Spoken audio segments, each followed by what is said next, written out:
Everyone, welcome to UXIS। और मैं हूं आपका दोस्त, आपका एजुकेटर अमन शर्मा।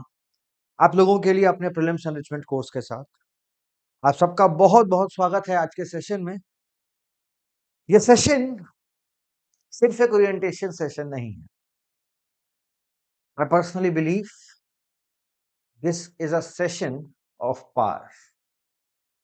ताकत का सेशन है ये ताकत मैं आप लोगों के साथ एक्सचेंज करना चाहता हूं। तो दोस्तों, जीवन में जब आप कोई भी अपना गोल बना लेते हो, है ना, आपने लाइफ में कोई भी अपना एक गोल बना लिया। जैसे आप लोगों का गोल है UPSC civil services examination crack.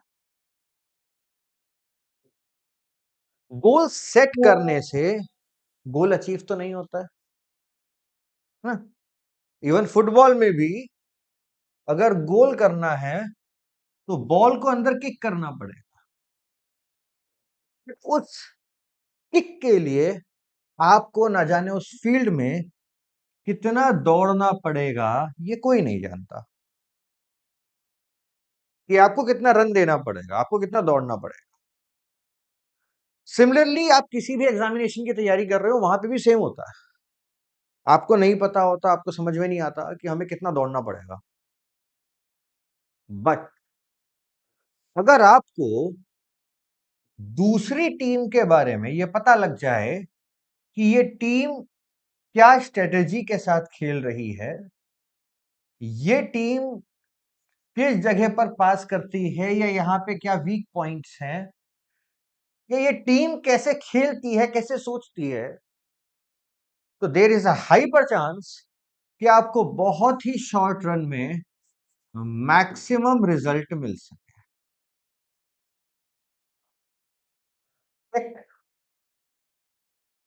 Similarly आपके यूपीएससी सिविल सर्विसेज एग्जामिनेशन में सबको पता है कि भाई हिस्ट्री आएगी, सबको पता है कि पॉलिटी आएगी, सबको पता है इकोनॉमिक्स आएगी, सबको पता है ज्योग्राफी आएगी, एनवायरनमेंट आएगी, साइंस एंड टेक्नोलॉजी आएगी। सबको पता है कि ये सारे सब्जेक्ट्स आएंगे। एक भी ऐसा व्यक्ति नहीं है जिसको ये ना पता हो कि ये सब्जेक्ट्स आएंगे। तो अगर सबको ये जानकारी है कि ये सब्जेक्ट्स आएंगे, और खास बात क्या है, सबके पास किताबें भी सेम है। आप क्या सोचते हो कि एम लक्ष्मीकांत सिर्फ आपके पास है, स्पेक्ट्रम सिर्फ आपके पास है, एनसीईआरटी सिर्फ आपके पास है, अच्छे मेंटर्स सिर्फ आपके पास है? नहीं, सबके पास है। जो टीयर 2 टीयर 3 में भी बैठा हुआ व्यक्ति है, उसके पास भी ये सारी चीजें अवेलेबल है। What is the differentiator?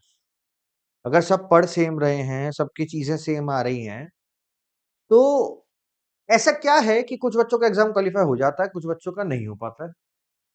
ठीक है, वो है ये लोग मैक्सिमम रिजल्ट जनरेट करने की कोशिश करते हैं। चलो बात करते हैं मैक्सिमम रिजल्ट कहां से आएगा। ठीक है, मुझे मैक्सिमम रिजल्ट चाहिए, तो मैं ये मैक्सिमम रिजल्ट कहां से जनरेट कर सकता हूं? सोचते हैं सोचते हैं इन चीजों से अलग क्या क्या चीजें आपके एग्जाम के लिए जरूरी है। ठीक, आपके में एग्जामिनेशन के अंदर एनवायरमेंट कन्वेंशंस आते हैं। वैसे ये बहुत जरूरी हो गए हैं, है ना। और इन एनवायरमेंटल कन्वेंशन से लिंक बहुत सारी चीजें होती हैं, है ना। जैसे अलग अलग कन्वेंशंस के अंदर अलग अलग चीजें आ जाती हैं। तो पेरिस क्लाइमेट चेंज एग्रीमेंट के अंदर हम लोग चीजें लेकर आए रिसेंटली, से यूएई के अंदर हुआ, इजिप्ट के अंदर हुआ, हम लोग अलग अलग चीजें इंट्रोड्यूस करें। फिर आपको सवाल इंटरनेशनल ऑर्गेनाइजेशंस के देखने को मिलते हैं। वैसे ना, ये वाले जो सवाल होते हैं इंटरनेशनल ऑर्गेनाइजेशन के, ये भी दो एंगल में आप सोच सकते हो। ये वो ऑर्गेनाइजेशंस जो कि आपके इंटरनेशनल रिलेशन से लिंक हैं, और कुछ ऑर्गेनाइजेशंस वो भी होती हैं जो आपकी इकोनॉमी से लिंक है, ये भी इक्वली इंपॉर्टेंट होती है।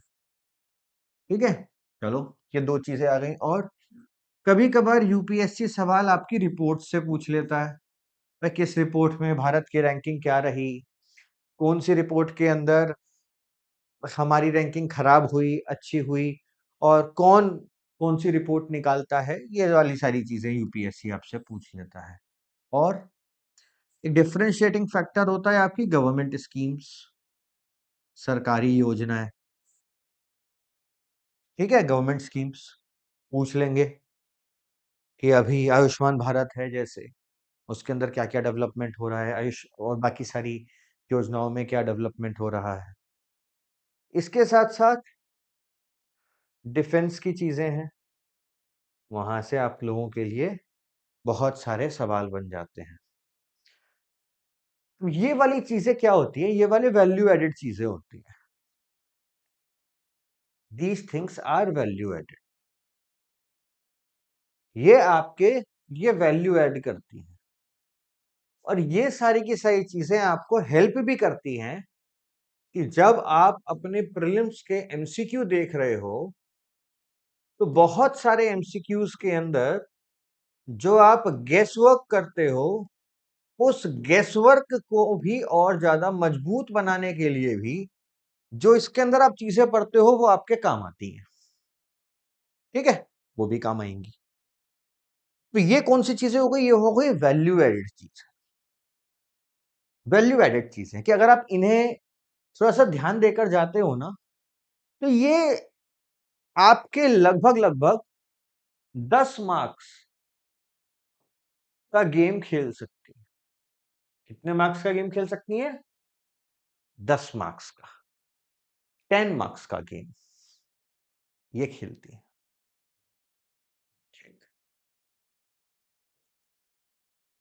ये जो आप कंपोनेंट देख रहे हो, ये कंपोनेंट हमारे प्रीलिम्स एनरिचमेंट कोर्स का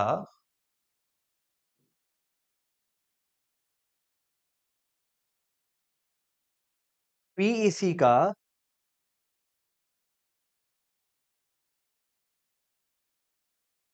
पीईसी का जो फेज नंबर 4 है, उसका वन ऑफ द पार्ट है, उसका एक छोटा हिस्सा है। मतलब ये जो वैल्यू एडेड चीज है जिन्हें आप सोचते हो यार ये तो कैसे होगा मैनेज, ये भी याद करना है, ये सब चीजें हमारे प्रीलिम्स एनरिचमेंट कोर्स के फेज नंबर 4 का सबसे छोटा फेज है मेरा, फेज नंबर 4, उसका एक छोटा कंपोनेंट ये हिस्सा है।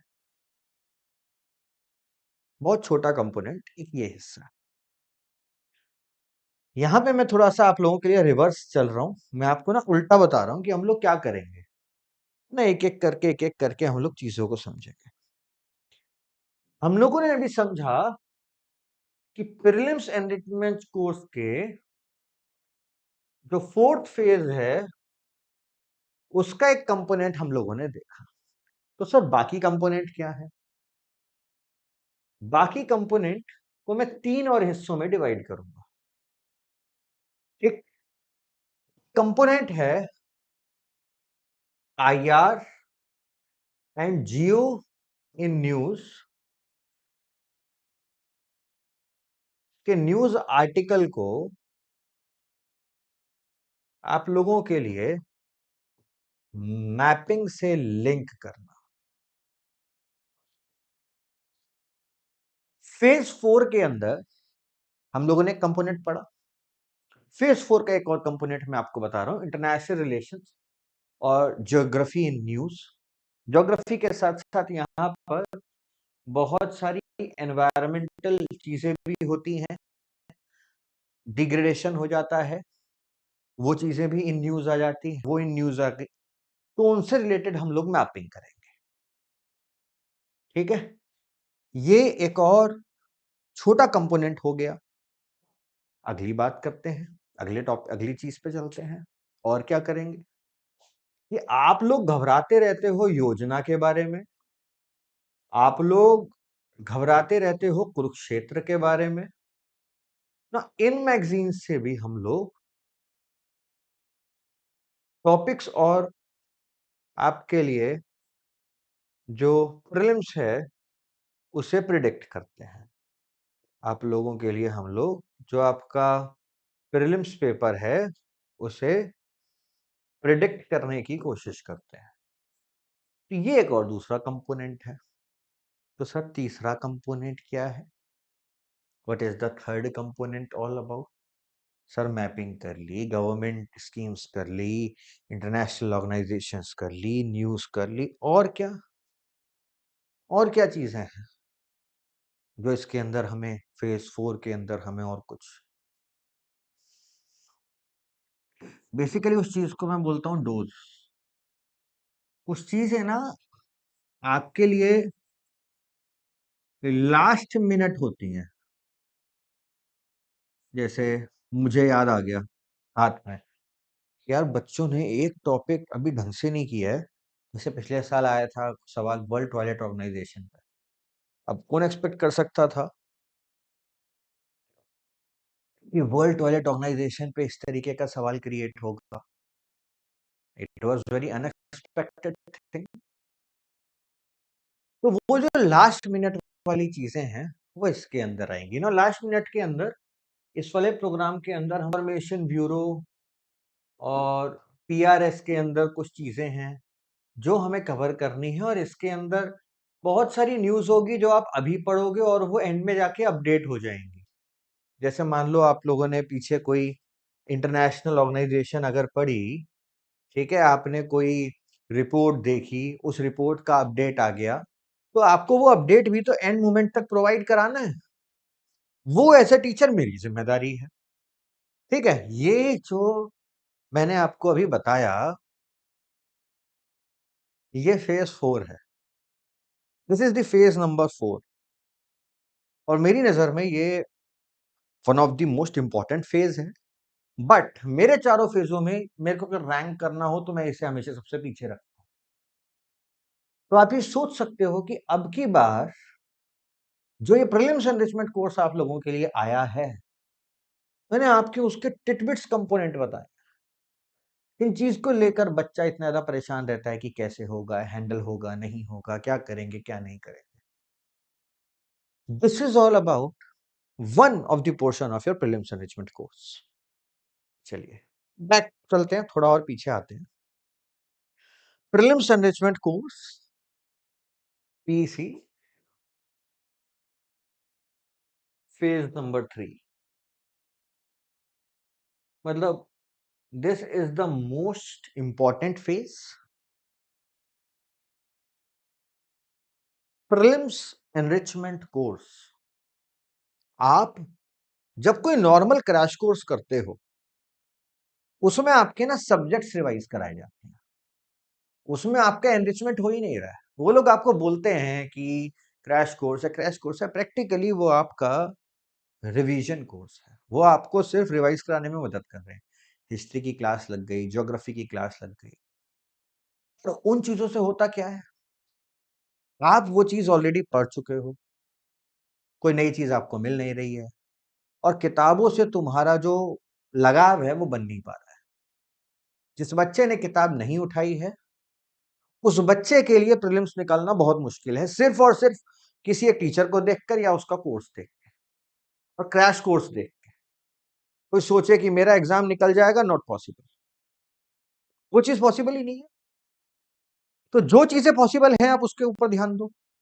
आ जाओ, हम लोगों ने क्या किया है पीसी के अंदर, हमारा प्रोग्राम अलग कैसे है। देखो भाई, मैं ना यहाँ पे पूरी हिस्ट्री रिवाइज कराता हूँ, ना मैं पूरी ज्योग्राफी रिवाइज कराता हूँ, ना पूरी इकोनॉमिक्स रिवाइज कराता हूँ, ना पूरी पॉलिटी, ना एनवायरमेंट, कुछ भी नहीं। पूरा तो कुछ भी रिवाइज नहीं हो रहा है यहाँ पे। मैं यहाँ सब्जेक्ट पढ़ाने नहीं है। एक बात बताओ, आपके जो 100 सवाल प्रीलिम्स में आते हैं उसमें क्या हर सब्जेक्ट से, उसके हर टॉपिक से सवाल आपसे पूछे जाते हैं? बताओ। नो, नहीं पूछे जाते। इसका मतलब है कि कुछ ना कुछ तो यूपीएससी का जो एग्जाम बना रहा है उसको पता होगा कि ये चीज इंपॉर्टेंट है, ये चीज जरूरी है। कैसे समझ में आएगा आप बताओ? एक चीज बताओ जिससे ये समझ में आए कि ये चीज इंपॉर्टेंट है, ये चीज न्यूज में चल रही है। Newspaper, the things in news, your current affairs.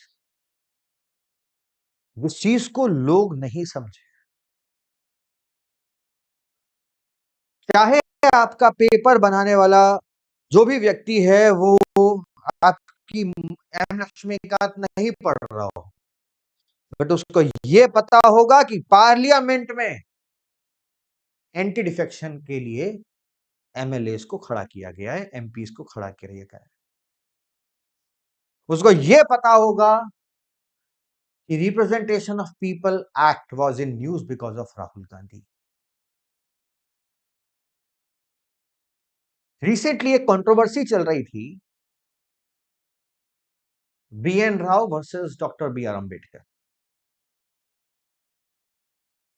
तो न्यूज हाईलाइटेड थी।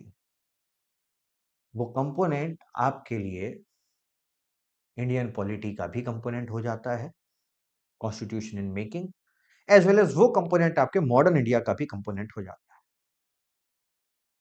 तो जब ये सारी चीजें हो जाती हैं और आप पता लगता है, तो यहीं से आपका पूरा का पूरा पेपर तैयार किया जाए। फेज नंबर 3 में हम लोग जनवरी 2025 से मोर और लेस अप्रैल 2026 तक की चीजों को कवर करेंगे monthly.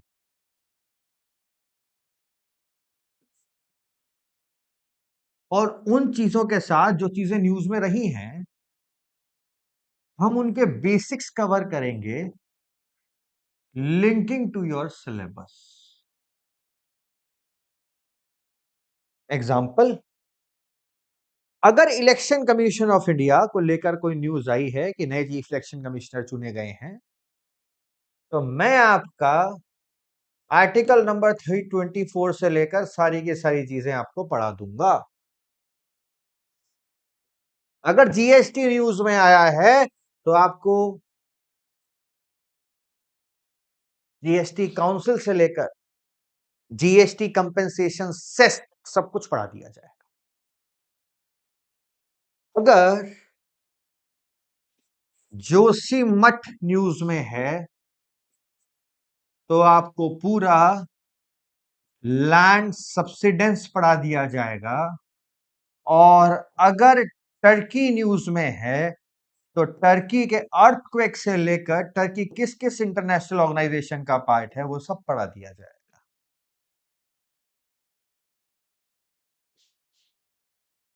This is how my prelims enrichment course works, and I know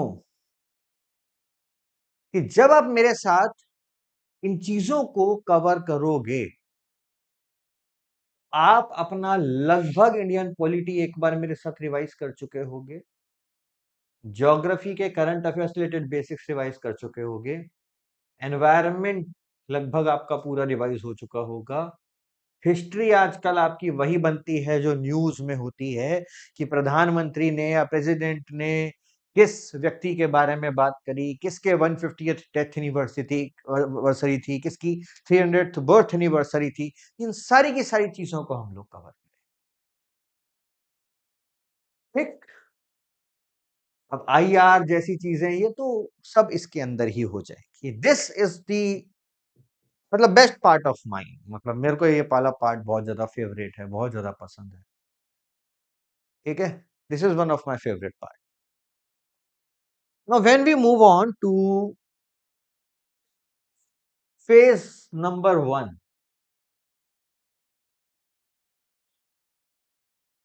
2 अभी नहीं बता रहा हूं क्योंकि phase number 1 is linked to your phase number 3। देखो पता है क्या है, मैं रिस्क नहीं लेता हूं एंड आई जनरेट थिंग्स जो कि आपको प्रीलिम्स में आए। 2024 के करंट अफेयर, 2023 के करंट अफेयर और 2022 के करंट अफेयर जो मुझे ऐसा लगता है जो आपके 2026 के प्रीलिम्स के लिए रिलेवेंट है। हम उनकी आप लोगों के लिए एक लिस्ट बनाएंगे, उस लिस्ट से हम लोग टॉपिक क्रिएट करेंगे, उस टॉपिक से हम लोग बेसिक्स कवर करेंगे, उस बेसिक्स से के साथ साथ आप लोगों को प्रिडिक्टेड एमसीक्यूज भी दिए जाएंगे। पर ये वो टॉपिक होंगे जो 22, 23, 24 में न्यूज में थे और उनका कुछ कंपोनेंट का इंपैक्ट 2026 या 2025 में हमें पड़ता हुआ नजर आया। ठीक। एंड सी ये ना, ये आपका 2022 के हैंडआउट्स हैं। ठीक है, ये देखो हैंडआउट नंबर 1, ये 2022 का आपका पूरा हैंडआउट है। ठीक है, आप देखो how how this handout is, मैं आपको दिखा। ठीक है, इसमें आप देखोगे कि हर एक टॉपिक में लिखा हुआ है। जैसे मैं आपको एग्जांपल देता हूं, अगला जो भी टॉपिक आएगा उसके बारे में कवर करते हैं। जैसे मान लो मिशन डेफ स्पेस है। ठीक है, it was in news in 2022। इसमें हम लोगों ने एक लाइन लिख के दी है, why it is relevant for prelims 2026। ये क्यों रेलिवेंट है प्रीलिम्स 2026 के लिए? क्योंकि defence space integration, iDEX platform, space based military application, SS and India's counter space preparedness is important. अब ये मिशन डेफ स्पेस आज न्यूज में है, बट 2022 के अंदर इसको लॉन्च किया गया था डेफ एक्सपो के अंदर। बहुत सारा कंपोनेंट इसका यहां से क्रिएट होता है। ठीक है, अब यहां पर जब ये टॉपिक खत्म हो रहा है तो आपको पीवाईक्यू स्टाइल फिल्म्स एमसीक्यू देखने को मिलेगा। ठीक है, जैसे with reference to mission def space consider the following statement. अब ये आपका ना सैंपल है, ये सैंपल आपको दिखेगा। और यहाँ पे जो बच्चे हमारी मेंटरशिप या टेस्ट सीरीज में हैं, तो जो आपको जो टेस्ट सीरीज का सीआईटी का पहला कंपोनेंट बनेगा वो यहीं से ही बनेगा। ठीक है, तो आपको ये सारी की सारी चीजें मिलेंगी। Sir is UX x available on iOS? Yes Saurabh भाई, सर्च करो, अब हम सब जगह अवेलेबल हैं। ठीक है, अब जैसे सदर्न अफ्रीकन डेवलपमेंट कम्युनिटी, नाम नहीं सुना होगा आपने। सदर्न अफ्रीकन डेवलपमेंट कम्युनिटी क्यों न्यूज में ही नहीं आ रही है? 25 में आई नहीं न्यूज में, बट इंपॉर्टेंट है। इंपॉर्टेंट है, रिलेवेंट क्यों है? क्योंकि African regional grouping, Indian African engagement हमें बढ़ता हुआ नजर आया है। And this is an regional inter governmental organisation जो 1992 में बनी थी, बट 2022 में ये बहुत ज्यादा न्यूज में थी। तो हो सकता है यूपीएससी एक क्वेश्चन में आपको एक ऐसी ऑर्गेनाइजेशन दे दे। अब अगर मेरे बच्चों ने ये ऑर्गेनाइजेशन उनके दिमाग में होगी, उनके दिमाग में एक बार ये घूम के गई होगी, तो एटलीस्ट आंसर तो कर पाएंगे, रिस्क तो ले पाएंगे। वो रिस्क नहीं ले पाएंगे अगर बाकियों के समय। अब जैसे इमेजिन करो 2025 में, इस पूरे साल में OPEC plus was not in news, news में नहीं था, but it was in news in 2022, तो हम लोगों ने उसका कंपोनेंट कवर किया। तो ये आपका ना हैंड आउट नंबर 1 है। This is your hand out number 1। ठीक है, इसी तरीके से फेज नंबर 1 में आपको इन टोटल 3 हैंडआउट्स मिलेंगे। आपको 3 हैंडआउट मिलेंगे फेज नंबर 1 में।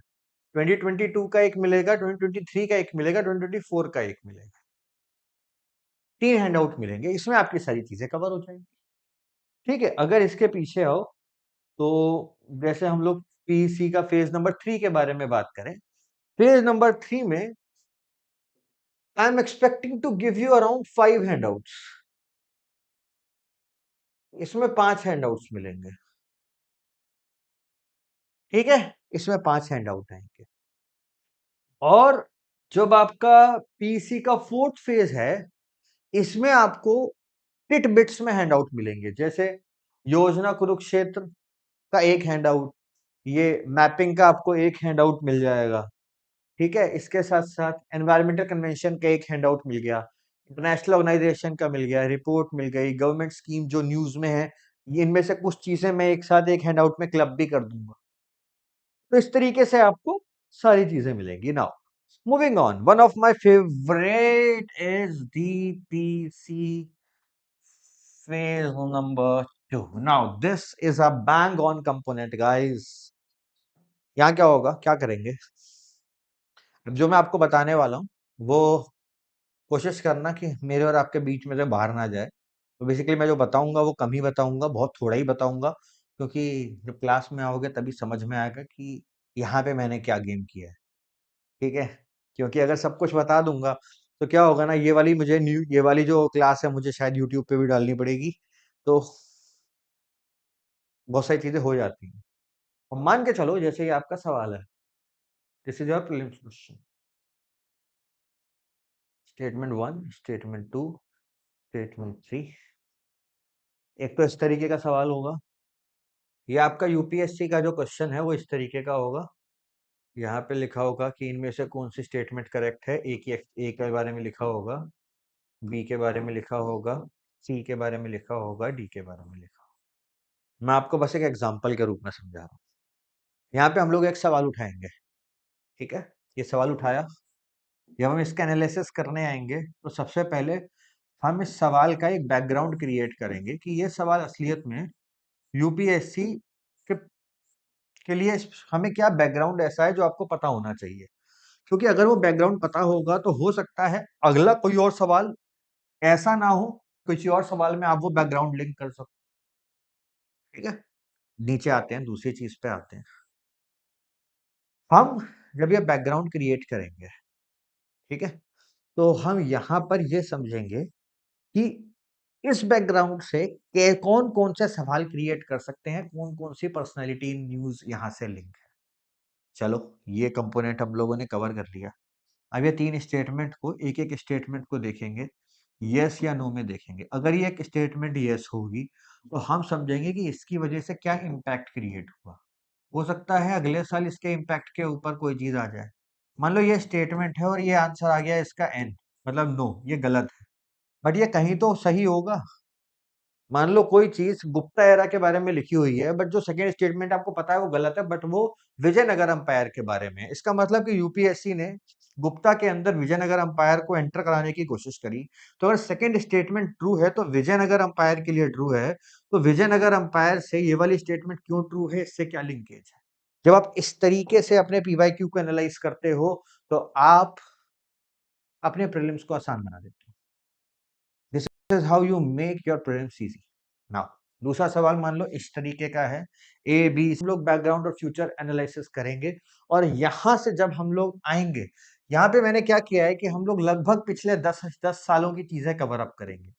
हर एक साल में मुझे ऐसा लगता है कि मुझे अप्रोक्सीमेटली 25 से 30 ऐसे सवाल मिलेंगे जो कि मुझे लगता है कि 2026 के लिए रिलेवेंट है। जस्ट इमेजिन कि जब आप ये वाला पार्ट मेरे साथ करोगे, आप अपने बेसिक सब्जेक्ट से लेकर सारी चीजों को कितना ज्यादा रिवाइज कर पाओगे। यहाँ भी आपके रिवाइज होंगे बेसिक सब्जेक्ट। आप में से बहुत सारे लोग मेरे को बोलते हैं कि सर साइंस एंड टेक्नोलॉजी कैसे करेंगे, एनवायरनमेंट कैसे करेंगे।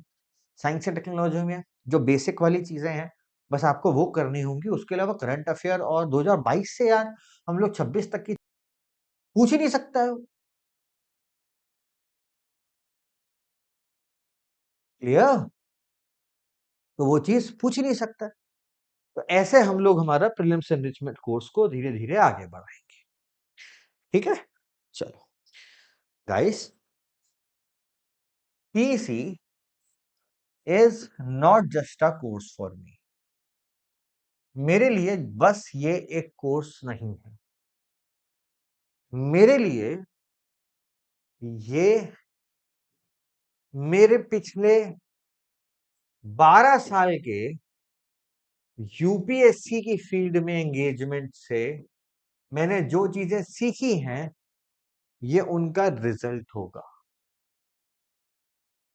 और मैं दावे के साथ कह सकता हूं कि ये प्रीलिम्स 2026 के अंदर सवालों के साथ आपके सामने रिफ्लेक्टिव आएगा, नॉन स्टॉप रिफ्लेक्टिव आएगा। सर हिंदी में भी रहेगा ना? हाँ, हैंड आउट आपको हिंदी में भी रहेगा। ठीक है, तो ये हम लोग ऐसे क्रिएट करेंगे, this is how we will be creating it.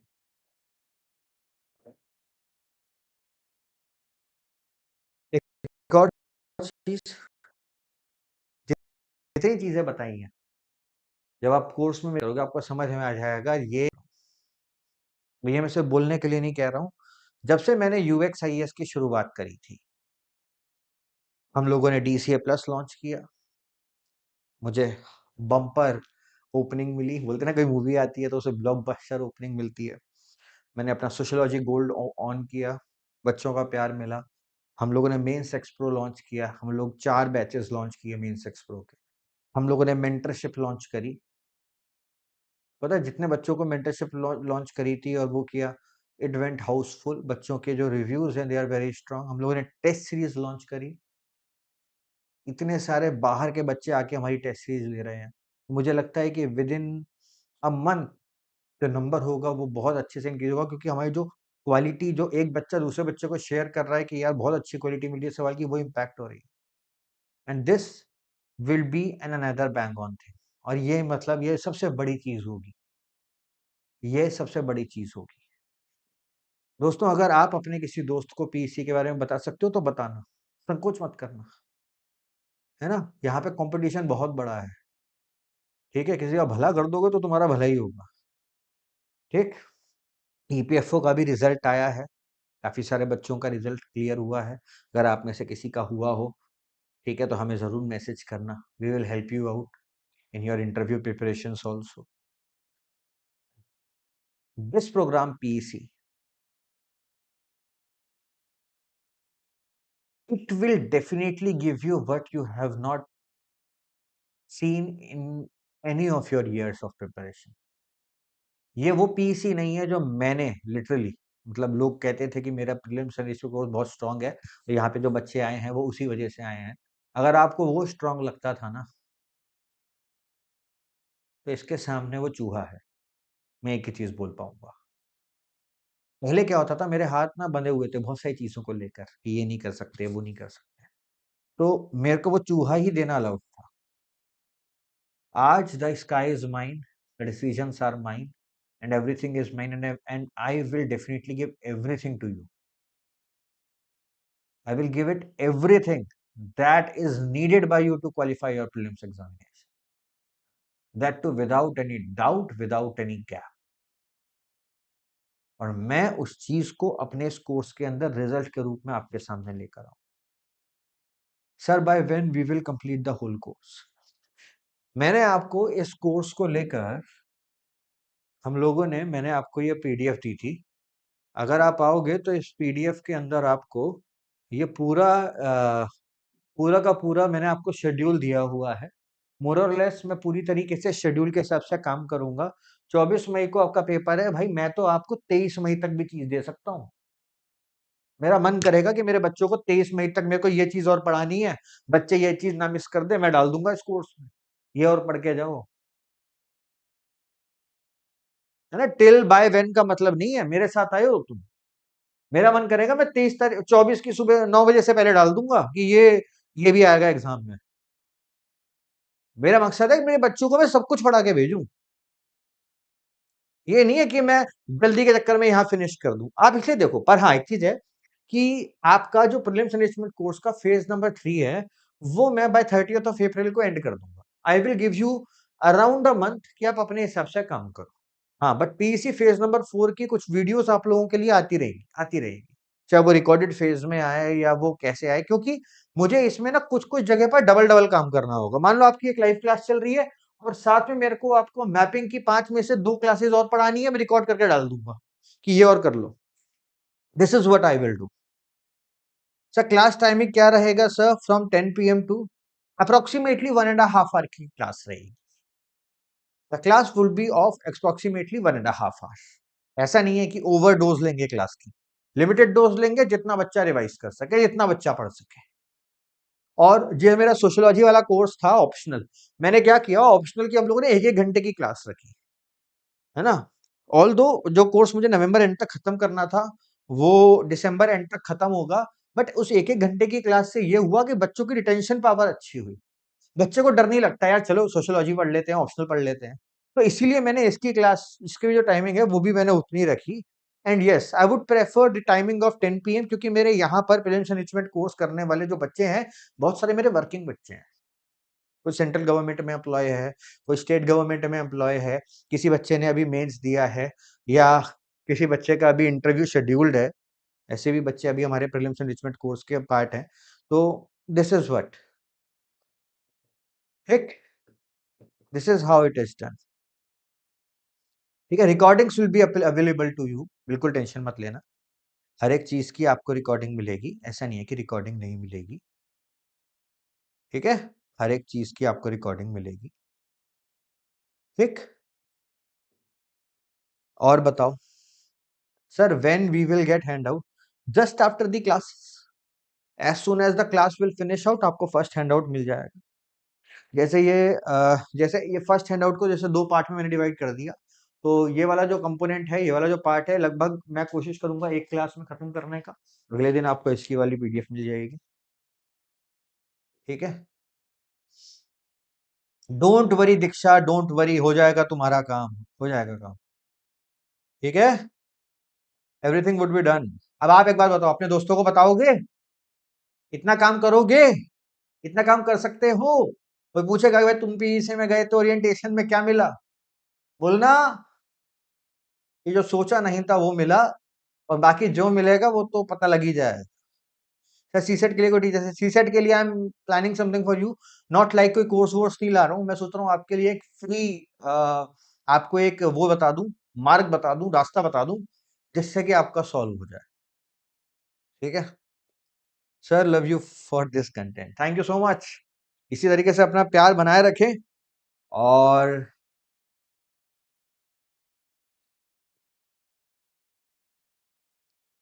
Thank you, thank you, thank you guys, thank you.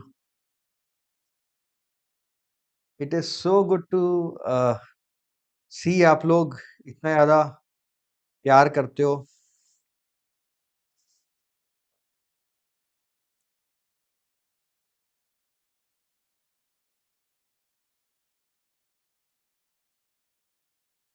आप लोगों की पिक्चर ले ली है मैंने। ठीक है, चलो।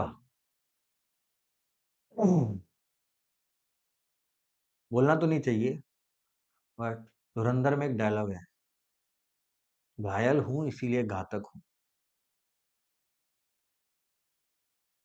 तुम लोग भी घायल हो, मैं भी घायल हूं, दोनों मिलके घातक बनाते हैं। ठीक है, चलो। So classes will start from 29th, classes will start from 29th, you have a week. इस वीक में आपको मेरा बस एक ही काम करना है, अपने दोस्तों को थोड़ा सा बता देना। ठीक है, जैसे आपको मेरी जरूरत है, वैसे मुझे भी आप लोगों की जरूरत है, जिससे कि मैं आपको और चीजें लेकर आता रहूं, और चीजें मैं आपको देता हूं। ठीक है, और जैसा मैंने प्रॉमिस किया, यहाँ पर आप, यहाँ पे मैक्सिमम लोगों ने इस कोर्स के लिए 4000 रुपीज खर्च किए हैं। ठीक है, 4000 rupees means around 550 rupees per month. वो जो है ना, वो सिर्फ हम लोगों ने ऑपरेशनल कॉस्ट ली है। आप बस ये सोच के देखो कि इस तरीके के हैंडआउट्स को डिजाइन करना और बाकी सारी चीजें जो करनी होती है, उसी के अंदर बहुत ज्यादा कॉस्टिंग जाती है। तो मैं कभी भी आप लोगों के लिए जो चीजें हैं वो ऐसी नहीं रखूंगा कि आप लोगों को ऐसा लगे कि ये हमारा जो सर है ये बदल गया है। नहीं, ये आपके और ज्यादा करीब आ गया।